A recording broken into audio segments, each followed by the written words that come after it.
At the beginning of the story, we see an American football match where a man named Nicky is sitting comfortably with his girlfriend Jess in the VIP stands. The match is going on, but Nicky is more focused on the crowd than on the game. He notices a beautiful girl getting up from her seat and leaving. At that moment, a mischievous idea comes to his mind. He makes a small bet with Jess, saying, "Let's see how many people look back at that girl." One of the men sitting nearby, Lee Yuan, says he also wants to join the bet, and Nicky agrees. Everyone jokingly places a $10 bet and starts counting. When the girl leaves the stand, the final count shows that 7 people looked back at her. In this bet, Jess had guessed the closest number, so she won. Lee Yuan gives her the money without hesitation, and then suggests starting the next round. This time, the bet is about who will commit the next foul. Jess drops out, saying she doesn't know much about the game, but Nicky jumps in and places a $1,000 bet. As soon as the whistle blows, the referee signals a foul, and it turns out to be the team Nicky had bet on. He wins, and puts the money in his pocket.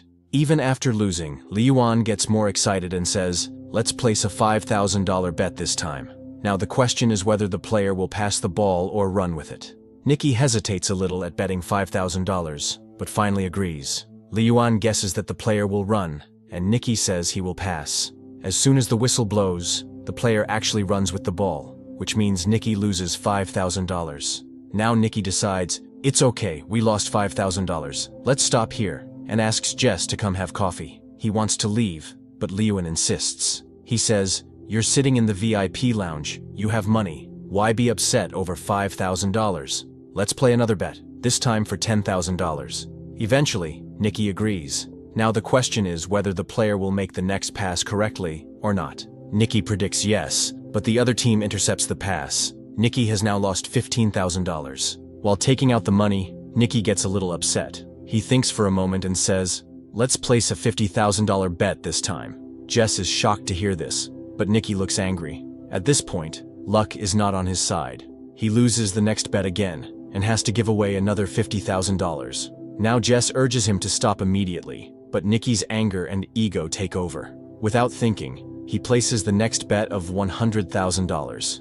Lee Yuan laughs and teases him, saying, "Do you even have that much money?" Nicky silently throws a whole bundle of cash on the table. Seeing this, Lee Yuan also gets excited. This time, Nicky bets that the next pass will be intercepted and won't be completed, but the pass is successful. Now Nicky has suffered a loss of $100,000. He can't figure out how to get out of this mess. Jess is also shocked by his behavior, but now the game has reached a very serious stage. Nicky says, "I have $1 million left. Let's bet it all. Let's see who wins this time." The final decision will be made by playing cards. Since Lee Yuan has been winning continuously, he's now going crazy with excitement. He starts looking at Nicky like an ATM machine. Lee Yuan draws his card. It's a 5 of clubs. Now Nicky just has to draw a card higher than 5. His chances of winning are very high. Nicky picks up a card and flips it over with great confidence, but it's the 3 of hearts. Seeing this, Jess immediately fell off her chair. When Nicky started the game, he only intended to bet $10, but now he had lost more than $1 million. After such a shameful defeat, he had nothing left to say. So, he quietly held Jess's hand and started walking out. He was deeply upset, but Lee Yuan began teasing him even more. He said, "This is what happens when you mess with the master." Nicky stopped and placed another bet, this time for $2 million. Now the idea was a little different. Nicky challenged that Lee Yuan could choose any random player using a telescope, and if Nicky guessed the player's jersey number correctly, the win would be his. Lee Yuan got a little confused. He said, "This is like mind reading." It felt like Nicky was setting himself up for failure. Lee Yuan also started suspecting that Nicky might be cheating. To remove his doubt, Nicky said, "Okay, I won't guess. This time Jess will do it." Jess looked angrily at Nicky. She couldn't understand what was happening. She said, "Among so many people, what are the chances I'll guess the correct jersey number?"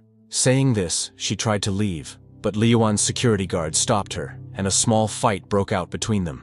Jess calmed herself down a little. Nicky told her to just look around the ground and say whichever number felt like her own. Lee Yuan picked up the binoculars and chose a player. Then Jess took the binoculars and scanned the entire field. She could see jersey numbers everywhere. How could she guess? Then her eyes fell on a familiar face, and she remembered Nicky's words, that she should choose the number that felt like her own.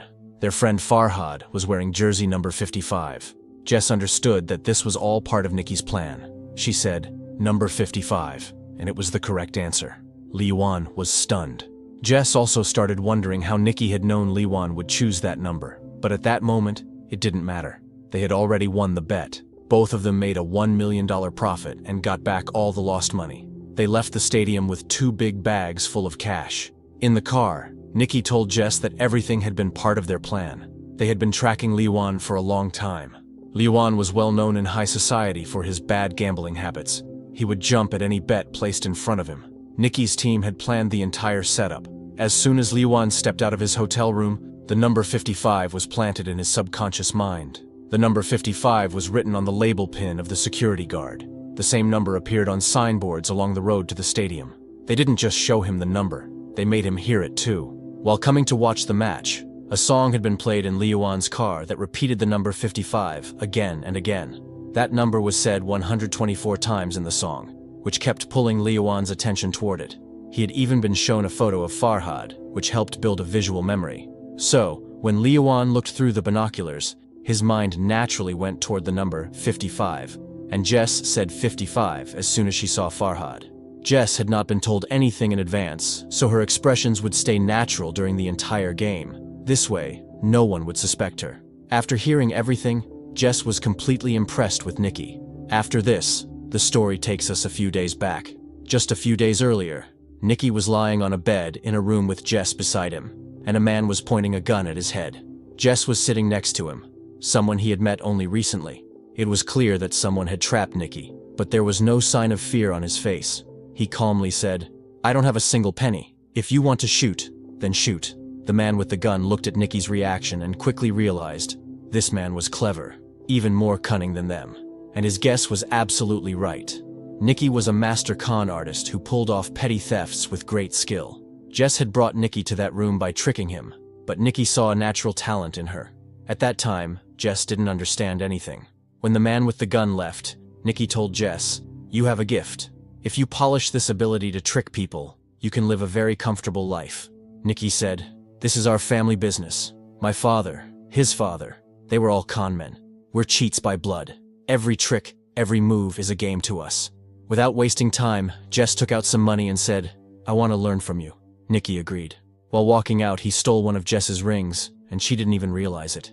By the time she figured it out, her watch had also disappeared. When she had put the watch in her handbag, Nicky had already taken her wallet. After all these tricks, Nicky said, "Sleight of hand, timing, and a little style. That's all you need for this work." Then Nicky said goodbye to her and left. After a few months, Jess found Nicky in New Orleans, where he had started building a new team. Their meeting was actually a test. He wanted to see if Jess was capable of joining his team or not. When Jess agreed, Nicky sent her to a fair with one of his team members. This was Jess's first practical assignment. She began asking people for directions, holding a map in her hand. While she distracted people, her partner secretly stole a tourist's camera lens. Then, another team member intentionally bumped into a man, and Jess took his wallet. Jess was now starting to feel more confident in her stealing style. Using chopsticks, she took another woman's wallet from her bag. Everything went so smoothly that no one even suspected them. Nicky was watching everything from the top of a building. He told the team to leave Jess alone. Now it was her turn to fly solo. Jess started stealing expensive items one after another, and with each theft, Nicky's respect for her kept growing. Now Nicky gave her another big assignment, this time, a high-tech scam. With the help of special lenses, they could see other players' cards and beat them easily. There was also a system for stealing credit cards. The stolen card was secretly sent to a teammate, where a device would copy its data, and then the card would be returned to the owner's pocket. By the time anyone realized, their entire account would be emptied. Another scam was a fake ATM machine. Whenever someone withdrew money, the ATM would secretly store their PIN. Farhad would later remove the machine and steal all the data. All the stolen credit cards were sorted into different categories. Expensive luxury items were bought using them, and finally, their data was sold on the black market. One day, Jess saw a beautiful necklace and wore it, but Nicky immediately told her to take it off. He strictly explained that all the items had to be sold. Nothing was to be kept personally. Jess was seeing this large-scale fraud for the first time. The feeling of standing in the middle of a mountain of stolen goods was surreal. The next day, Jess and Farhad were wandering through a wealthy area. Their task was to act. Farhad suddenly fainted, and Jess started shouting, "Please, someone help us, please." It was a distraction, which the rest of the team used to steal from the rich people around them. After the job was done, the whole team escaped by hiding in an ambulance. The whole plan was so perfectly executed that no one could figure out anything. That night, they all celebrated together. Nicky praised everyone because they had made $1.2 million in just 1 week. The next day, all the team members were preparing to go their separate ways. The documents were destroyed, and Nicky assured everyone that their money would be transferred to their bank accounts within a few days. But the old members of the team knew that Nicky still had one last mission left. The next morning, Nicky took Jess to the VIP lounge of the stadium. He performed a full demonstration in front of Jess to show how they could earn $1 million in just a few minutes. By now, Jess had started falling in love with Nicky. She thought she was Nicky's girlfriend, and that's why he was showing her all this. But Nicky had only included her in the group for his own benefit. When everything was over, Nicky gave her $80,000 in cash and finally said goodbye. Jess looked at him with tears in her eyes. Her heart was broken because she had fallen in love with Nicky. At the same time, she also felt that $80,000 was too little, because Nicky had just earned $1 million. But in Nicky's world, there was no place for emotions. Jess had now seen his true colors. Nearly 3 years later, a race car pulls into a service station, and we see Nicky again. There was tiredness in his eyes, and it was written all over his face that he was running out of money. During lunch, he met with George, the owner of a race car team. George's research team had developed a new algorithm called EXR, but he wanted to improve it to increase his chances of winning. So he hired Nicky. The plan was simple. Nicky would pretend to be their chief engineer. Then, they would stage a fake fight between George and Nicky so that other teams would fall into their trap. After that, Nicky would sell a fake version of EXR to the rival team, while George's team would use the real system and easily win. As part of the deal, Nicky was supposed to receive €1 million for the job, and the money he earned by selling the fake system would also be his. Nicky thought this job was a joke. He could have done such a scam even in his sleep, but George's butler didn't trust him at all. He directly threatened Nicky and said, "If you do anything wrong, I'll shoot you right in the chest." Nicky wore a tuxedo and left to attend a party that evening. The plan between Nicky and George was to stage a fake fight in front of the crowd, but their plan completely fell apart when Jess appeared, walking down the stairs in a red dress. She went straight to hug George. Seeing this, Nicky's eyes filled with anger. His mind went blank.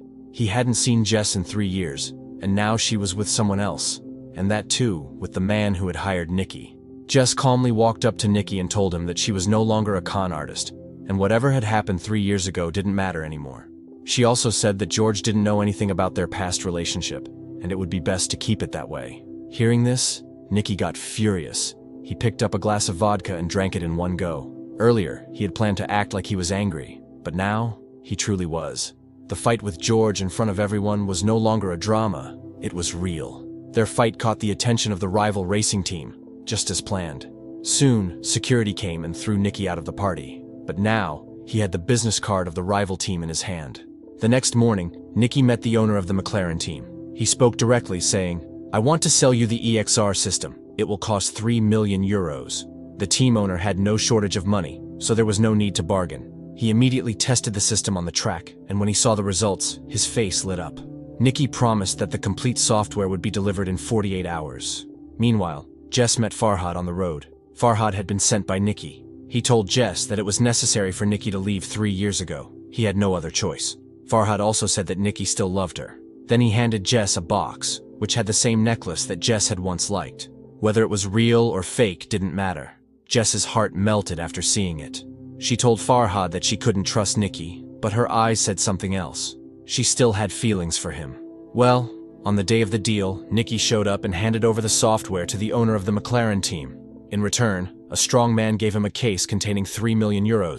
But Nicky's nature was such that he never worked without taking risks. He had secretly sold a copy of the same software to every racing team. Every handshake brought him more euros. Whoever shook hands with him paid him millions. Until the race began, no one had any idea that every team had been sold the exact same EXR system. That night, instead of running away, Nicky messaged Jess saying that if she came in time, they could escape together. Nicky waited, but no one came. Just when he gave up and turned to leave, Jess appeared. But it was too late to run, because at that moment, the same strong man who had given him €3 million on behalf of the McLaren team showed up in front of Nicky. In reality, he was George's man. He had found out the truth, that Nicky had sold the original software instead of the fake one. He didn't care about the 1 million euros. Now he wore his full racing gear and intentionally crashed into Nicky's car. After a terrible accident, both Nicky and Jess were captured. They were tied up, and all the stolen cash was laid out in front of George. George was furious. He had spent 40 million euros creating that software, and now everything was ruined. The worst part was, he still couldn't figure out how Nicky had stolen the real software. When Nicky didn't say anything, George pressed Jess's nose shut, cutting off her air. Seeing this, Nicky broke down. He confessed everything, how he had made Jess fall for him again by rekindling her old love. He said he gave her the same necklace she had once liked, but this time it had a special chip inside. As soon as George opened the software, that chip stole his password and copied the data. Jess was heartbroken when she heard this. Tears streamed down her face, but George and his men started laughing. They liked the story but didn't believe a word of it. George then said, "Jess was never really my girlfriend. I know she was only with me for my money." Jess admitted that she was only pretending to love George to steal his expensive watch collection. Nicky was shocked. So Jess had faked her love for George just to make Nicky jealous. Now, both of them were caught. George turned to the butler and asked how Nicky managed to steal the software. As soon as Nicky opened his mouth, the butler suddenly fired a bullet. It hit Nicky straight in the chest. George's face turned pale. He panicked and told the butler, "I can earn money again, but if I get caught for murder, I'm finished." George quickly fired the butler and fled from the warehouse. Jess was crying uncontrollably, but the butler calmly said, "There's no need to worry. I'm actually Nicky's man." In truth, the butler was Nicky's father. He had shot the bullet carefully just near the heart, not through it. He sealed the wound with tape, used a needle to draw out the extra blood, and balanced the air pressure in Nicky's chest. Suddenly, Nicky opened his eyes. He was alive. It was a crazy plan, but it worked. Behind them lay a huge pile of money. All three of them left the warehouse. Nicky was actually an orphan and had been raised by this man. He was the one who had taught Nicky all the tricks of the trade. Their rule was simple: never get emotional. But now, Nicky had truly fallen in love with Jess. The butler left both of them on the roadside and took all the money with him. Nicky was left with nothing, but on the way to the hospital he saw something shining in Jess's hand. It was George's 200,000 euro watch. Nicky looked at her. Jess looked at him, and both of them smiled. With tricks like this, and sleight of hand, they'd never go hungry, no matter where they were in the world. If you enjoyed the video, don't forget to like and subscribe to the channel. See you in the next video.